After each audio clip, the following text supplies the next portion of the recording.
Now, religious conversions have been one of the common experience of those at the bottom of caste hierarchy in India to reconfigure social boundaries. I wish to complicate them by focusing on the relationship of conversions with desire and intimacy.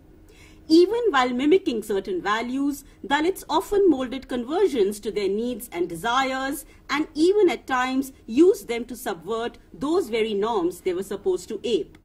Dalit conversions in colonial India have been examined largely in the context of Christianity as mass movements. However, they leave unmarked individual conversions by Dalit women as if they had no mind or heart of their own, they just followed their families and men. Yet romance and desire provide a peep into histories of personal conversions to Islam by some Dalit women where they attempted to stand as individual subjects. I concentrate on the Dalit woman convert by registering a social history of conversions in colonial North India, particularly in Uttar Pradesh, through the lens of caste and intimacy.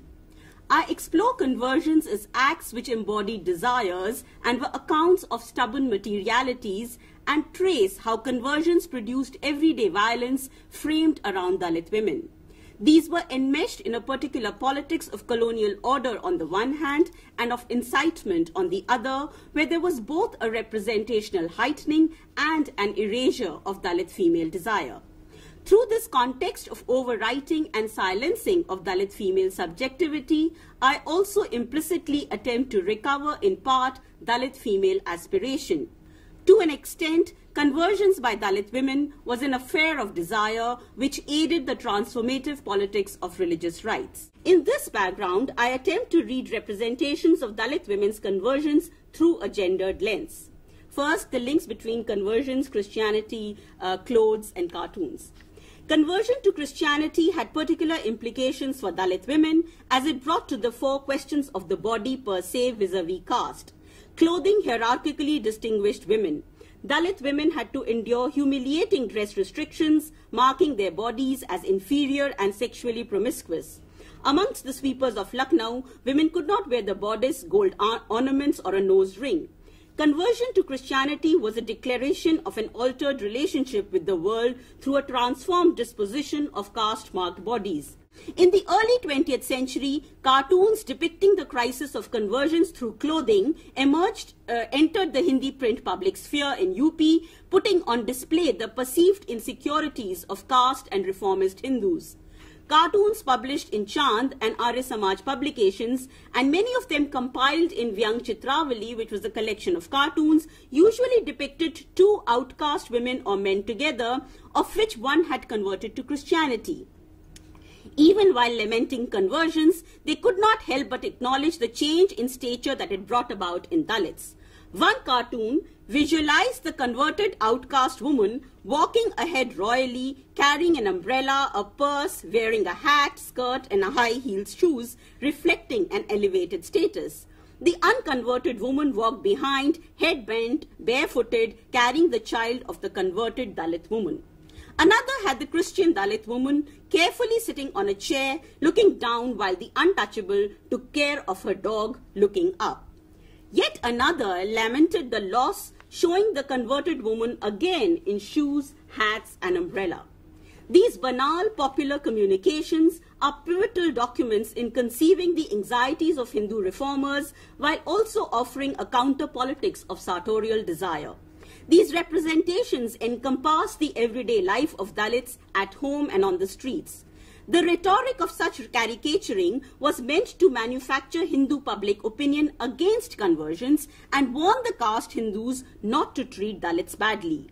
Such cartoons did not encompass the truths of conversions and its relationship to sartorial styles of Dalit women, as very few dressed in ways illustrated here. In fact, the dress for Dalit Christian women in missionary schools was very modest with the sari and the blouse. However, their very portrayal in particular ways reflected the traumatized identities of caste Hindus and made explicit the upper caste perceptions of Dalit women's desires. It has been proposed that Dalit culture does not place any value on an indigenous notion of authenticity, including in clothing. Dress became a code for radical dissent against caste discipline, marking the right to inhabit unmarked bodies. For women from stigmatized communities, sartorial changes, even if sometimes mythical, symbolically associated women's clothing with community dignity. At the same time, the converted Dalit figure was an internal embarrassment and inappropriate other whose sartorial style defied nationalist logic. These women literally wore their difference on their bodies, signifying an uncomfortable anomaly in the reformist nationalist discourse. Dalit men were anxious about individual conversions by women, particularly to Islam. These were seen as bringing shame since Dalit women were perceived as part of a network of relationships within a community. Such conversions caused disquiet both among the reformers on the one hand and Dalit men on the other. There appeared to be a political and social consensus between them against the desire of Dalit women to convert as individuals sans familial and community approval. By focusing on personal Dalit women's conversions, I wish to also historicize love and romance, whose meanings are contingent on gender, caste, and religious identities. Outcast women were possibly using conversions as a mode of coping with and within limits transgressing an oppressive social order. It was a strategic maneuver with social ramifications combined with elements of choice, desire, and experimentation. It is significant that unlike conversion to Christianity, which required evidence of baptism and other documents, conversion to Islam merely entailed the recitation of kalma before witnesses. Also, till at least the 1940s, the courts recognized that conversion to Islam by women of other religions dissolved their former religion and marriage.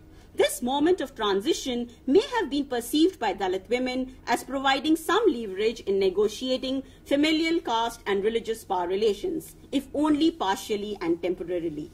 More often than not, they were entering relationships similar to the ones they had succeeded in leaving. But is it also possible to see these outcast women as boundary crossers where romance offered a momentary amelioration? Can we see these as acts of self-expression offering possibilities for a liberated Dalit woman's body to emerge through alternative religious belongings? Causing increasing tensions, such crossings were cited by Arya Samaj and Hindu Mahasabha to raise a fearful scenario and to urge outcast men to prevent their women from taking such steps. Dalit women's conversions were a site of contestation whose meanings shifted in specific historical moments.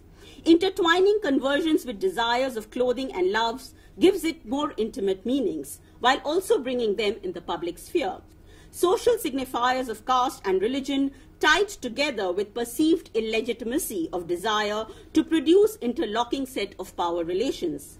Hindu reformers' sartorial cartoons of converted Christian Dalit women exposed contradictory impulses at the heart of their project.